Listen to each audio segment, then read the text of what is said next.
What is up, L&M family? Jesse here with the Learnings and Missteps podcast.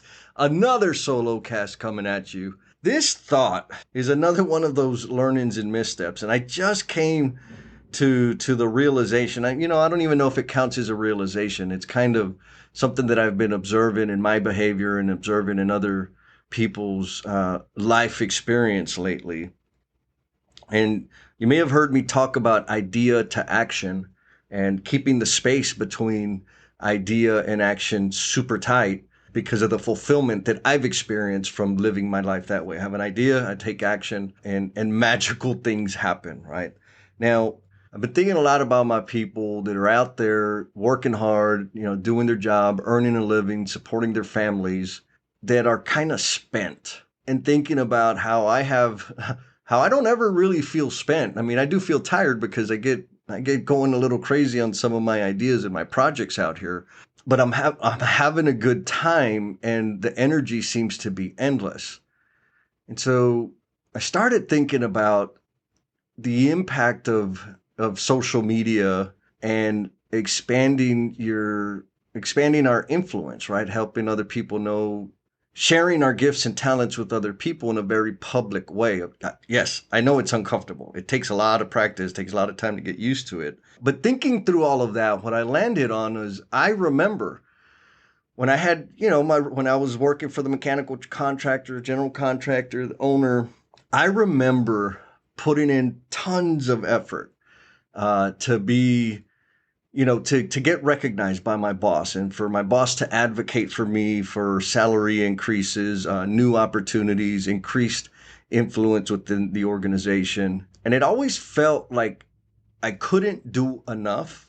And I never really could tell if that energy was going to result in what I was seeking. And I'll give you an example. This is a crazy example, but it's a true story. So back in the day, like the very first job that I ever worked where I got paid like by a company was at KFC, Kentucky Fried Chicken. And I was there. My goal was to earn Employee of the Month. Mind you, this was my first month. And I'll be damned, we come up to the end of the month, and I kind of remember we had like monthly employee meetings, and where they would announce Employee of the Month, blah blah blah, and I didn't get it, and I was pissed, disappointed to say the least, and I quit my job. I quit working there. I remember talking to Carol; she was the manager, and she's like, "Why are you quitting? You're a good employee." I was like, "Well, I didn't get Employee of the Month." And she's like, Jesse, you've only been here a month. And I said, yeah, I understand that, but my goal was to get Employee of the Month, and I didn't get it. So clearly my efforts aren't appreciated, or maybe at least misguided. Truth be told, I ended up going back and working there again because I did enjoy working with the people. The work was fun. I found it fun anyways. But my point in that story is, I put so much effort into being Employee of the Month. And then when I think about all the other jobs I've had in my career, I put a lot of effort into helping my manager, my boss, see the value that I could bring so that I could be given a raise, so that I could get all the magical stuff you get for being a team player and an A+ worker. And then almost always being disappointed by the outcome. And so that makes me think like, well, what was I really working for? What was I putting my energy towards? Like, yes, I was looking to advance in the company and expand my career. Yeah.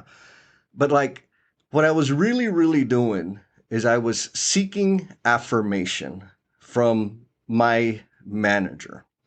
And only my manager could see my skills and my talents and the effort that I put in. And what's interesting, because I've been a manager and I know how frustrating this is, it's not always in my boss's interest to promote me because they may not have someone else to do the work that I was doing. And I was doing above and beyond.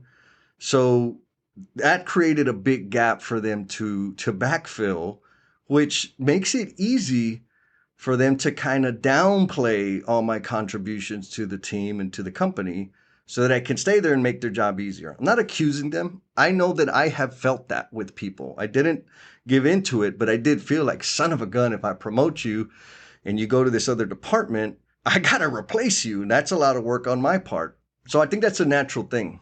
Now, the interesting thing is, in my experience, since I got super active and visible on all the socials out there, I feel like by doing so, as my value increased in the industry or on the omniverse, my value within the organization also increased. And so I had to ask myself, why is that? I said, well, maybe it's because now all of a sudden I'm not hidden under my department head's umbrella, right? Like I don't have to just count on one person to advocate for me. Now I'm advocating for myself by letting people know where I come from, what my thinking is, what I believe in, what I support. And that gets recognition almost accidentally. Like, well, maybe not even almost. Like, for real, I wasn't doing it. Like, I didn't start the podcast for that reason. But I believe that that actually happened. And along that path of, sharing my thoughts, doing the interviews, etc., all the posts that I put out there, what started happening is I started having impact, or at least the ideas that I was sharing and the conversations that were being shared were impactful for other human beings. And so I started contributing value to them.